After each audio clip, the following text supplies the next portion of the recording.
नमस्कार साथियों, मैं योगराज सिंह, प्रधान अध्यापक जनपद मुरादाबाद।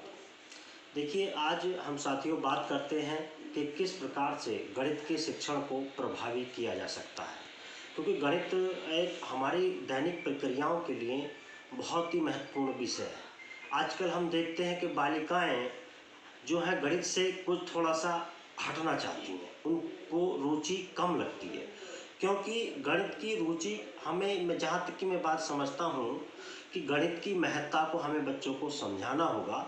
और बच्चे क्योंकि गणित जो डिपेंड करता है वो मूर्त से अमूर्त की ओर चलता है। जब तक बच्चा किसी भी मूर्त को और अमूर्त के बीच के जो संबंध की कड़ी है, हमें बच्चों को उसको समझाना होगा। और उसके बीच ही हमें किस प्रकार से दैनिक जीवन में हमारे गणित के कौन कौन से प्रयोग होते हैं उनको समझाना होगा।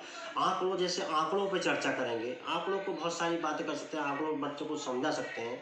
अब जैसे मान लीजिए हम बच्चों को इकाई, दहाई, सैकड़े की बात करते हैं, तो ये लीजिए ये एक सैकड़ा है। सैकड़े में हमें इकाई पे कौन सा अंक है, दहाई पे कौन सा अंक है और सैकड़े पे कौन सा अंक है। बच्चों को प्रत्येक उसके स्थान और उसके स्थान मान को भी समझाना होगा कि कौन सा अंक किस स्थान पर अगर बैठा है तो उसकी वैल्यू क्या है।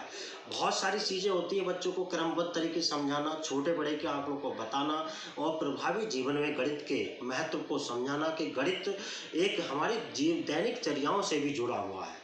तो इसलिए बच्चों को बहुत सारी चीज़ों से समझा करके छोटे बड़ों का आकर करना, आंकड़ों का क्रमांकन करना, बहुत सारी आकृतियाँ, जैसे बच्चे की गोल गोल घर में आकृति परिवेश में बहुत सारी चीज़ें जुड़ी होती हैं। गोल गोल जैसे हम बच्चों, इसको बॉल है, इसको हम गणितीय आकृति में कैसे कहते हैं, इसको वृत्त का नाम कहते हैं। वृत्त के क्या क्या सूत्र हैं, उसकी क्या क्या अवधारणाएँ हैं। ऐसी ये एक आयत है, आयत की कौन कौन सी लंबाई होती है, कौन सी ऊंचाई होती है और क्या इसके सामने। जैसे एक ये शंकुआकार आकृति है, शंकुआकार है। ऐसी त्रिभुज होता है, त्रिभुज की 3 भुजाएं होती हैं, वर्ग की 4 भुजाएं होती हैं, आयत की 4 भुजाएं होती हैं, इसके आमने सामने होते हैं। उनके अवधारणा के अनुसार उनके सूत्रीकरण को बच्चों को अच्छे से समझाना होगा। अगर बच्चे के बीच हम इस चीज़ की अवधारणा को पक्का कर देंगे कि ये है क्या चीज़, बच्चे को हम क्या समझना चाह रहे हैं। अगर किसी कंटेंट को हम बच्चे को देते हैं तो उस टीएलएम के माध्यम से बहुत सारी गणित की किट, अब तो हमारे पास गणित की किट आ गई हैं, जो बहुत सारी गणित की किट के माध्यम से, टीएलएम के माध्यम से, रोचक शिक्षण के माध्यम से, अच्छे अच्छे स्किल्स के माध्यम से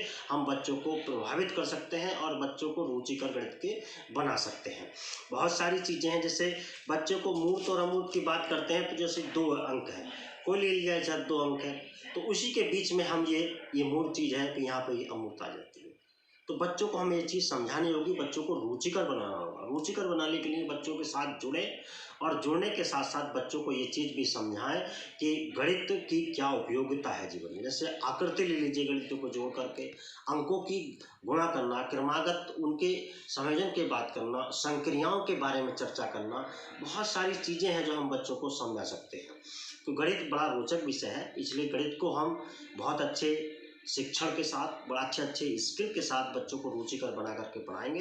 तो मैं आशा और विश्वास के साथ मैं समझता हूँ कि हमारे बच्चे बहुत अच्छी तरह गणित को समझ पाएंगे और उसमें रुचि कर ले पाएंगे। अगर हम बच्चों के बीच अच्छे टीएलएम गणित की किट आती हैं, उनके किट के माध्यम से शिक्षण को और रोचक बनाएंगे, अच्छी तरह बच्चों को समझाएंगे, तो हम बच्चे उसमें रुचि लेंगे और गणित की अवधारणाओं को समझते हुए गणित को समझने की कोशिश करेंगे। धन्यवाद।